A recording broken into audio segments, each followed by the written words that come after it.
Guys, আমরা যারা ভালো ভালো নাম করা স্কুল এবং কলেজে পড়ি তাদের কাছে একটাই স্বপ্ন, তাদের মাথার চুলগুলো বড় বড় রাখা। কিন্তু আমার মনে হয় না এই স্বপ্ন কারোই পূরণ হয়, কারণ ঈদ উপলক্ষে মাথার চুলগুলো অনেক স্টাইল দিয়ে কেটেছিলাম। আর যদি এই চুল নিয়ে কলেজে যাই তাহলে কলেজের স্যাররা আমাকে বলবে। তো hello guys, welcome back to my YouTube channel. This is Anik Chowdhury. আজকে ঈদের পঞ্চম দিন, আর আমাদের এলাকায় নাকি আজকে একটা অনুষ্ঠান আছে। তো ছোট কাজিনটাকে নিয়ে চলে গেছিলাম ওইখানের অনুষ্ঠানটা দেখার জন্য। আর ওখানে গিয়ে বক্সের সাউন্ড শুনে ওর অবস্থা, আর ওকে দেখে যতটা ভদ্র মনে হচ্ছে ও কিন্তু অতটা ভদ্র না, বিকজ তো তারপরে ওকে বাসায় দিয়ে এখন আমি চলে যাচ্ছি ঘোনাপাড়া বাজারে। তার একটা বড় কারণ আছে, আর সেটা হচ্ছে আমার মাথার চুল। কারণ আমাদের কলেজে এত বড় বড় চুল রাখার কোনো রুলসই নাই। আর তারপরেও যদি আমি এত বড় বড় চুল নিয়ে কলেজে যাই তাহলে তাদের প্রথম রিয়াকশন হবে এবং তারপরে আমার অবস্থা হবে।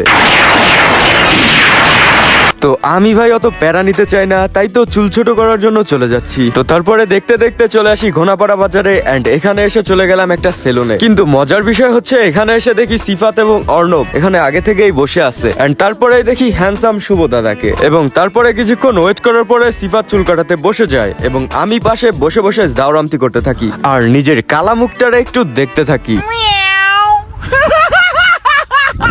তো তারপরে সিফাতের চুল কাটা শেষে আমিও বসে পড়ি চুল কাটানোর জন্য। আর এখানে দেখতেছিলাম খুব যত্ন সহকারে আমার মাথার চুলগুলো কাটা হচ্ছিল, লাইক নিজের পায়ে নিজে যেমনে কুড়োল মারা হয়।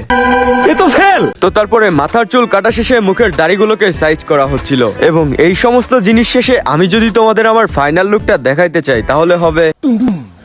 তো গাইস, ভিডিওটা শেয়ার করে ইউটিউব চ্যানেলটা সাবস্ক্রাইব করো। দেখা হবে তোমাদের সাথে নেক্সট ব্লগে। ততক্ষণের জন্য সবাই ভালো থাকবা, সুস্থ থাকবা। আল্লাহ হাফেজ।